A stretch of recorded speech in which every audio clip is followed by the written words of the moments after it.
Okay, Bismillahirrahmanirrahim. Assalamualaikum warahmatullahi wabarakatuh. Hello everyone, my name is Safira Anissa, and today I'm going to discuss about government debt and budget deficit. Here are my outline. The first is I'm going to discuss about government debt. The second is about budget deficit. The third is cyclically adjusted budget deficit. And the next is traditional and Ricardian view. So there is consumer and future taxes. And the next is four problems affecting measurement of the government budget deficit.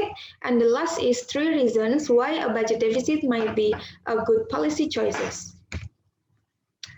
The first, I'm going to discuss about government debt. As we know, what is actually the government debt? Government debt is the net accumulation of the federal government's annual budget deficit.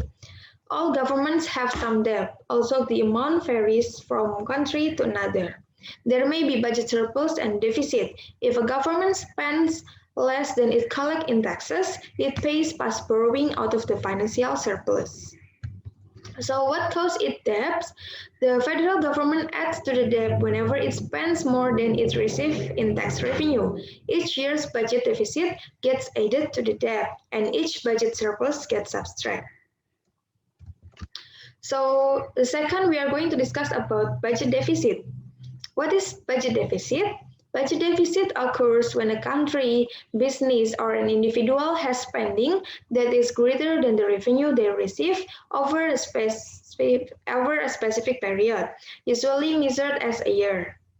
So deficit spending is the amount by which spending exceeds revenue over a particular period of time, also called simply deficit or budget deficit, the opposite of budget surplus. So here we are going to discuss about cyclically adjusted budget deficit. It is occur based on estimates of what government spending and tax revenue would be if the economy were operating at its natural level of output and employment. So here there is a question, why do many economists project increasing budget deficit and government debt over the next several decades? Why? Because because of change in the age profile of the population. Here I'm going to explain you. Imagine that life expectancy has steadily increased and birth rates have fallen. As a result, the elderly are becoming a large share of population. As more people become eligible for entitlements of Social Security and Medicare, government spending will rise automatically over time. With a change in tax and expenditure policy, government debt will also rise sharply. So according to the traditional view and Ricardian view of government debt, how does a debt finance tax cut affect public saving, private saving, and national saving? If we see from the traditional view, it may state that since the marginal propensity to consume is between 0 and 1, both consumption and private saving increase. Because consumption rises, private saving increases by less than the amount of the tax cut. So what is actually national saving? National saving is the sum of public and private saving. Because public saving falls by more than private saving increase, national saving also falls. According to the Ricardian view, it said that a debt finance tax cut does not stimulate consumption. Because why? Because it does not raise permanent income. Forward-looking consumers understand that government borrowing today means higher taxes in the future. Because the tax cut does not change consumption, households save the extra disposable income to pay for the future tax liability that the tax cut implies. Private saving increased by the full amount of the tax cut. This increase in private saving exactly offset the decrease in public saving associated with the tax. Therefore, the tax cut has no effect on national saving. So, is the government debt really a problem? According to traditional view, a debt finance tax cut reduces national saving and raises national interest rate, which lowers investment.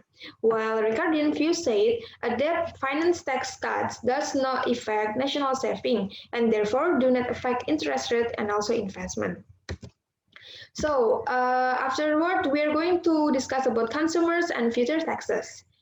How about the Ricardian view? It said that when people choose their consumption, they rationally look ahead to the future tax implied by government debt.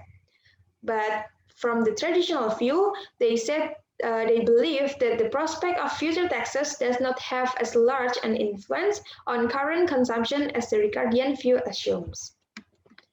So here we are going to discuss about 4 problems affecting measurement of the government budget deficit. The first is they don't correct for the effect of inflation. The measured deficit should equal the change in government's real debt, not the change in nominal debt. The second, such measures don't offset change in government liabilities with change in government asset. To measure the government's overall indebtedness, we should subtract government asset from the government debt. Hence, the budget deficit should be measured as the change in debt minus the change in asset. And the third, standard measures omit some liabilities altogether, such as pension of government workers and accumulate future social security benefit. And the fourth, they don't correct for the effect of the business cycle. And these are the 4 problems in the simple ways. The first, that they don't correct for the effect of inflation. The second, don't offset change in government liabilities with change in government assets. And the third, they omit some liabilities altogether. And the fourth is they don't correct for the effect of the business cycles. So what are the 3 reasons why a budget deficit might be a good policy choice? These are the following reasons. The first is the basis of short-run stabilization. It can help stabilize the economy if outputs below full employment. And the second is tax smoothing. What it means by tax smoothing? Tax smoothing is that it can allow the country to keep tax rates relatively smooth despite fluctuation in government spending, maybe like temporary wars, or in output we call it recession. So the third is intergenerational redistribution of the tax burden. It can shift a tax burden from current to the next generation or future generation. For example, some expenditures might benefit future generations, and some economists argue that those generations should bear some of the cost of financing the expenditure. And finally, we approach to the last slide, and I thank you for you who watched my video. I hope that my explanation will benefit you in some ways. Thank you for your kind attention. Sorry for all my shortcomings. See you in the next time. Wassalamualaikum warahmatullahi wabarakatuh.